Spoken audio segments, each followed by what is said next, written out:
Kenneth pulled aside moss on an old Douglas fir. The aluminum tag underneath read, Plot 47, 1973. Standard procedure. Old tags were common, but something about this one made him lean in. That's my handwriting. The crossed sevens, the shorthand for Douglas fir. It's mine, but that's impossible. I was born in 1981. This tag is from 1973. He pulled out his camera and photographed the tag, forcing his hands steady. The forest pressed in around him. He felt an ancient, silent attention. Kenneth slid the tag into his vest pocket. Protocol said leave it. Today, protocol didn't matter. He continued. The grid line, each step measured, but the weight in his pocket was heavier than aluminum. He finished the survey and hiked back to his truck. The tag sat on the passenger seat the whole drive. 12 more grid points tomorrow, and I already know I won't stop looking for more tags. The next morning, Kenneth cut his line into the western stand, trying to believe the first tag was a freak anomaly. By noon, he found the second one. Half hidden under moss on an ancient cedar, the aluminum flashed. Plot 22, 1968. Same handwriting. The sevens crossed, the capital P that leans left. It's mine. He photographed it with numb efficiency, pocketed it beside the first, and continued the grid in silence. That night, he sat in the cab of his truck and laid both tags beside his own field notebook. Under the dome light, he traced the letters with his finger. The match was exact, down to the pressure marks on the metal. This isn't possible. I didn't exist in 68. But this is my hand, my pressure, my muscle memory. Something is wrong with this whole district. Something no one has told me. Tomorrow, I'll search every corner. I'll find as many as there are. He stared into the dark timber. The silence felt heavier now, charged with a secret he had just scratched. At dawn, Kenneth moved faster up the slope, scanning every trunk like a man looking for landmines. Before the sun cleared the canopy, he found a third tag, 1954, again in his hand. 2 more that afternoon. Then 2 the next day. 1961, 1958, 1965, 1959. They're all clustered in the northeast corner of the grid, within a quarter-mile radius. This isn't random. He keyed his radio and called the district office, describing the tags without mentioning the handwriting. The dispatcher's reply was flat. Log them as previous survey. Unverified. Continue your line. Just log it? As if finding my own handwriting decades before I was born is normal bookkeeping. He finished the survey with the distinct sensation of eyes on his back. The forest felt crowded, though he was utterly alone. By the final day, he had 7 tags in his vest, each one a whisper from a past that should not contain him. He drove back to the ranger station with a report already writing itself in his head, a report he knew would upset more than just protocol. Kenneth typed the anomaly report in the empty station office, attaching photographs of all 7 tags. The words looked insane even to him. 2 cruisers walked past his cubicle. One glanced at the screen and muttered, "Par for the course," before moving on without another word. Par for the course. That's the official response. Not shock, not curiosity. Someone here knows exactly what I found. The next morning, District Forester Harold Mitchell called Kenneth's desk line. No formal summons, just a coffee invitation. Kenneth, I've read your report. Let's skip the official channel. Meet me at the Pinecone Diner in 20 minutes. Harold was already in a corner booth, 2 cups of black coffee on the table.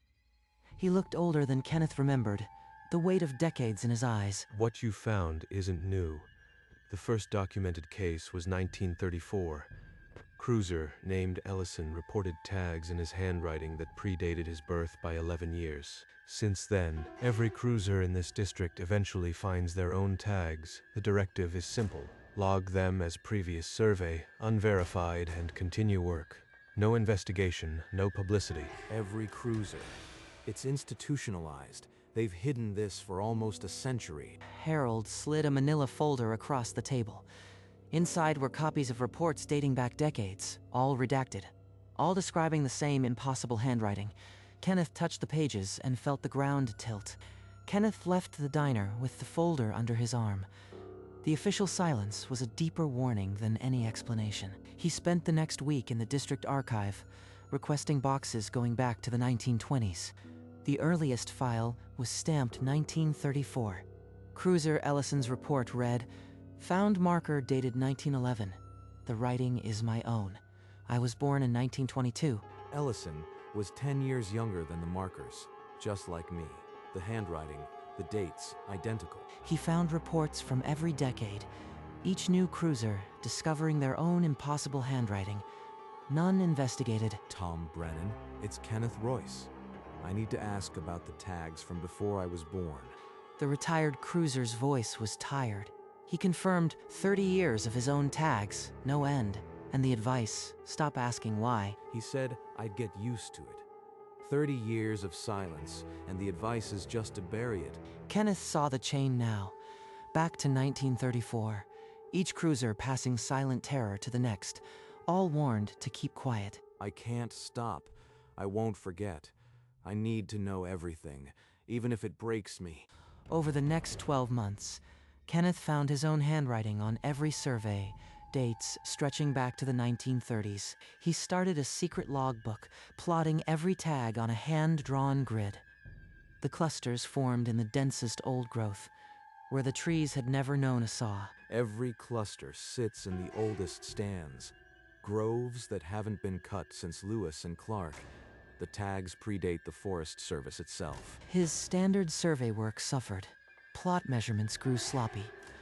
His mind was always on the next ridge, the next impossible marker. His supervisor stopped him outside the break room. The warning was quiet but sharp. Fix the sloppiness or face a formal review. A formal review. They dig into my field notes, find the logbook. I can't let that happen. He learned to hide it better. The logbook stayed locked in his truck. His official reports were immaculate. The obsession only burned hotter underneath. Every time I walk the grid, I feel it pulling me, like the forest knows I am its record keeper now. The other cruisers noticed his silences. He ate alone, spoke only of weather, and left for the timber before dawn. They think I am just the quiet guy who's been here too long. They have no idea what I am carrying. Deep in an uncut grove, Kenneth pried another tag from a hemlock. The date was 1989, only 3 years before his birth. The handwriting is mine, but wrong. Looser loops, rushed serifs. This is how I wrote at 16. He remembered his high school notebooks, the exaggerated tails on the G's, the way he pressed harder on the downstrokes. Match confirmed. This tag wasn't written by the man I am now. It was written by the boy I used to be. That night he pulled a storage box from his garage. School reports, a journal from 1998. Beside the tag, the match was absolute. The handwriting isn't static, it ages with me. The 1950S tags look like my hand in middle age. The 1930S, like an old man. I haven't become yet. The phenomenon wasn't a record of the past. It was a living timeline, perfectly calibrated to his own life. It knows me. It's been watching me grow up, adjusting every tag to match my own hand at the exact age I would have been. The tags were not anomalies he stumbled into. They were mirrors reflecting versions of himself across decades he never lived. I am not just finding my own handwriting. I am finding lives of myself that never existed, written into metal by something that has been waiting for me. Kenneth needed a controlled test. He took a blank aluminum tag and wrote a single line with his own hands. Kenneth Royce, 2004. He nailed the tag to a Douglas fir in an unmarked plot he had never stepped foot in before. GPS locked, date logged. 3 months later, he returned. The tree was untouched, the nail undisturbed. But the tag had changed. The name was the same. The handwriting was unmistakably his, but the date underneath read 1954. That tag was blank when I wrote on it.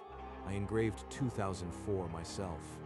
Now it says 1954, and it's my hand, but older. He pried the tag off the tree and turned it over in his palm. Same aluminum, same nail, same tree, only the etched numbers had transformed. Either the metal physically rewrites itself, or my memory is fabricating entire events. I don't know which is worse. He drove back to his cabin with the tag on the passenger seat.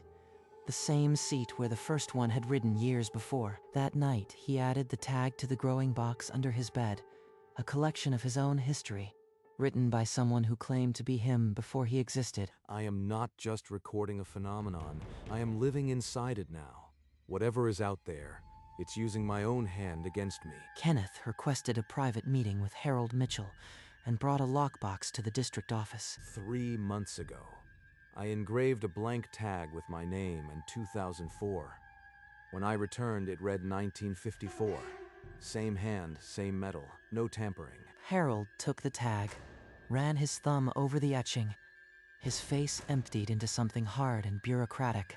We've had cruisers lose themselves down this hole. The ones who pushed too far either quit, broke down, or simply vanished into the timber. I am telling you as someone who's seen it.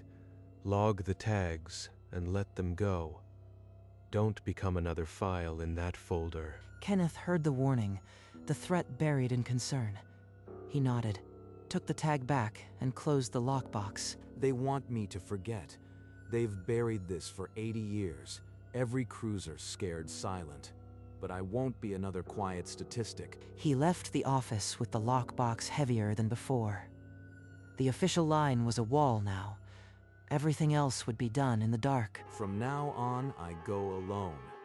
No more reports, no more appeals. Just me, the grid, and my own logbook that no one sees. The box under his bed grew by one more tag. The investigation went underground, silent and unbreakable. Weeks later, Kenneth hiked alone into the oldest grove, the one with the highest cluster of tags. This is where the dates are oldest. I need to see it one more time, without a schedule, without the radio. Halfway up the slope, he heard it. Footsteps, deliberate and close.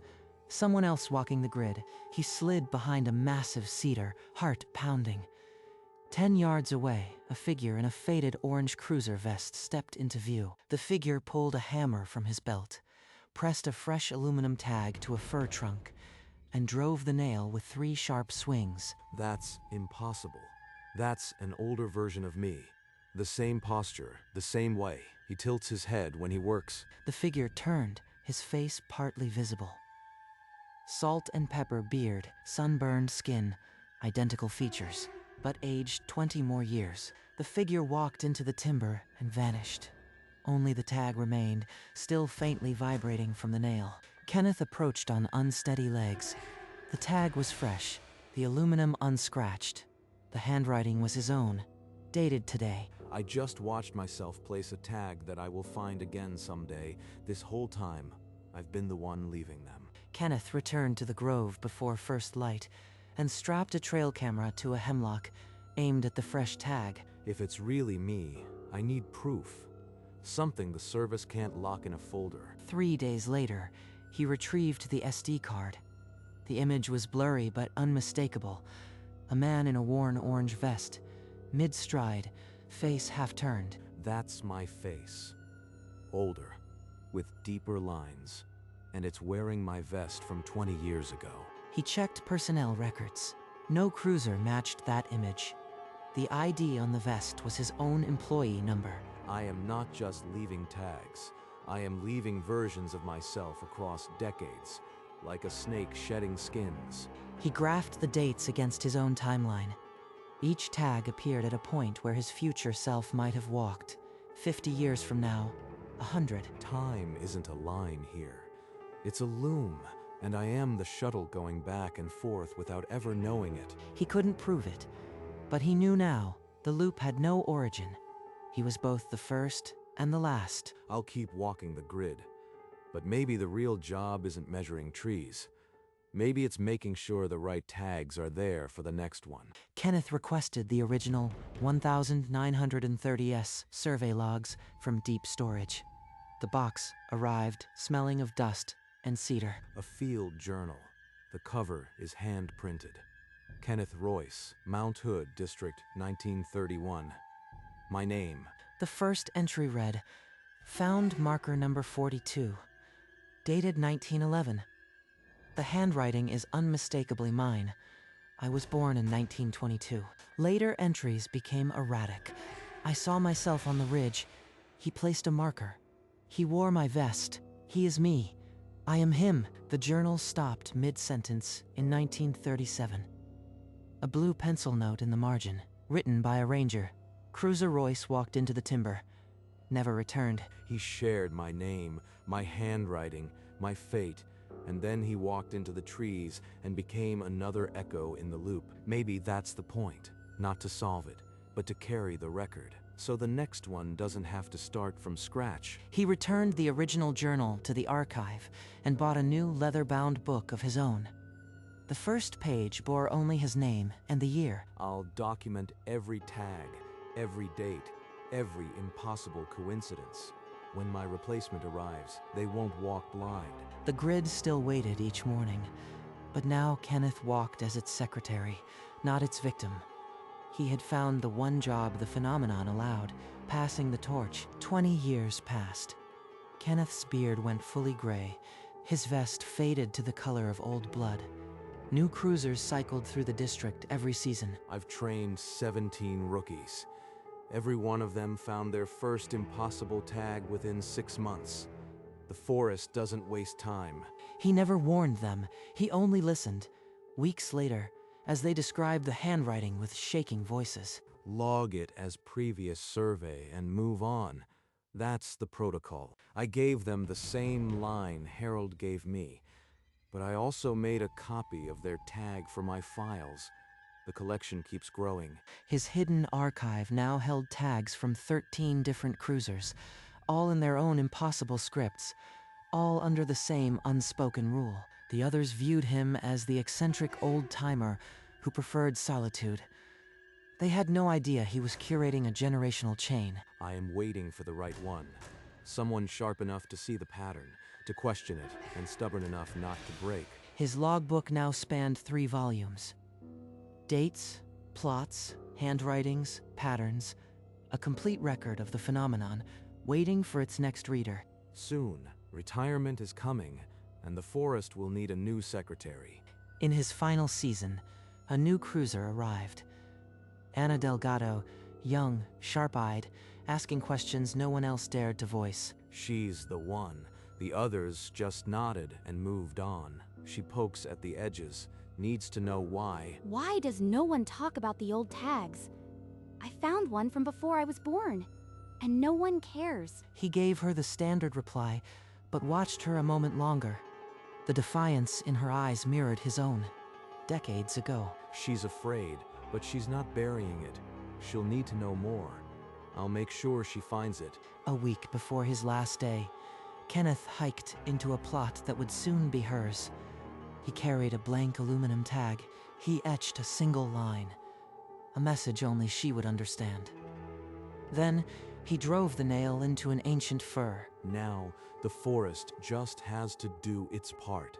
It's never failed before. He packed his gear, emptied his locker, and left the tag to wait under the moss. Retirement day arrived without ceremony. When she calls, I'll show her the box, the whole terrible history. She's ready. On his final morning, Kenneth walked the grid one last time.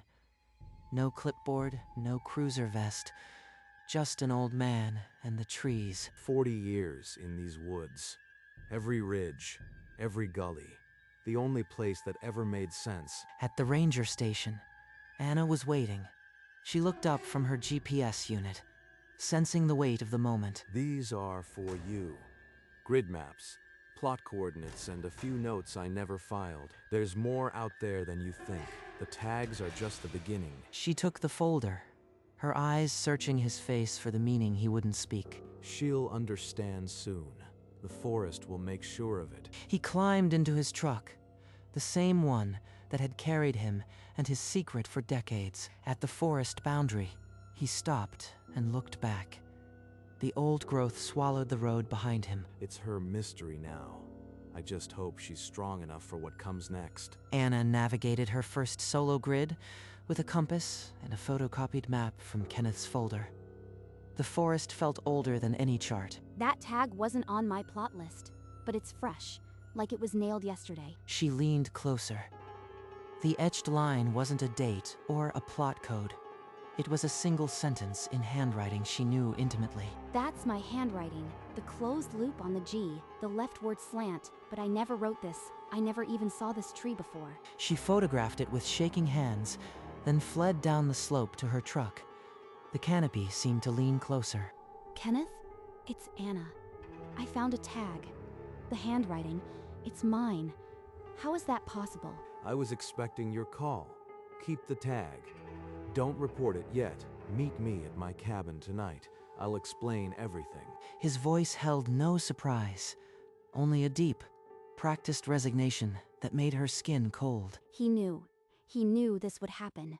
What have I stepped into? She placed the tag in her vest pocket, the same way Kenneth once did, and drove toward the address he gave, the forest holding its breath. Anna pulled up to a small, weathered cabin at the edge of the forest. Kenneth stood in the doorway, waiting. He led her inside without a word. On the plain wooden table sat an open wooden box. Inside were dozens of aluminum tags, some shiny, most tarnished, each etched with handwriting. His, hers, and strangers. 40 years of answers. I couldn't give anyone. Until now. He picked up the oldest tag, the one from 1973, and pressed it into her palm. This started it for me. I was born in 1981. That tag is from 1973, but the handwriting is mine. And now it's started for you. Every cruiser in this district finds their own handwriting. It's been documented since 1934. I don't know what it is, but it won't stop. He opened the logbooks, spread out the photographs of the older version of himself, the trail camera images. The room filled with impossible evidence. You have a choice. Walk away, forget you saw this, or stay and become the next keeper. The forest will never stop, but you can decide how you carry it. Anna stared at the box, the tags, the faces of cruisers who had died keeping the secret. The choice hung in the still air. I am not walking away. Show me where you saw him. I need to understand what I am agreeing to. Kenneth drove her into the oldest grove before dawn, the same thicket where he had hidden behind a cedar decades ago. They hiked in silence until they reached a massive fir. On its trunk, a tag gleamed still fresh. That tag wasn't here 20 years ago. The nail is new. The date is 19 years from now. The tag read, KR and AD, 2031. The handwriting intertwined his and hers, a single line written by a hand that was both of them. This is us. But from a future that hasn't happened yet. It's already written. The loop doesn't just go backward. It goes forward, too. You are part of it now. Same as me. He took the wooden box from his pack, the collection of 40 years, and pressed it into her hands. This is yours now. Don't fight the forest. Just keep the record. Someone will need it after you. Kenneth turned and walked into the timber alone. The mist swallowed him, and the ancient trees closed behind. He finally stopped asking how. The forest closed around him, a curtain of ancient green. No tracks, no sound.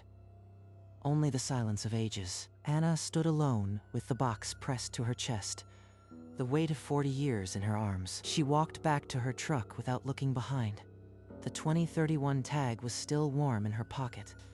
That night, she placed the wooden box on her desk at the ranger station. It sat among maps and compasses, a testament. On top lay the 2031 tag, their intertwined initials already beginning to tarnish into the aluminum. It's already written. My whole career is already here, waiting for me to find it. Somewhere in the old growth. Kenneth Royce walked a line only the trees could see. I'll keep the record. When my replacement comes, they won't walk blind. Beside the box, she laid a fresh leather journal, its first page still blank, waiting for the next chapter. The forest waited. It always had. 10 years later, Anna's vest had faded to the same washed orange as Kenneth's. She walked the grid alone, as he had. Another new tag. Not mine this time. The handwriting belongs to the rookie I trained last month. She knew the protocol. She also knew the truth behind it. The forest had already claimed another. Log it as previous survey. Unverified. That's the protocol, just like Kenneth said. They need to find the box themselves. That's how the chain holds. She took the box down and opened it.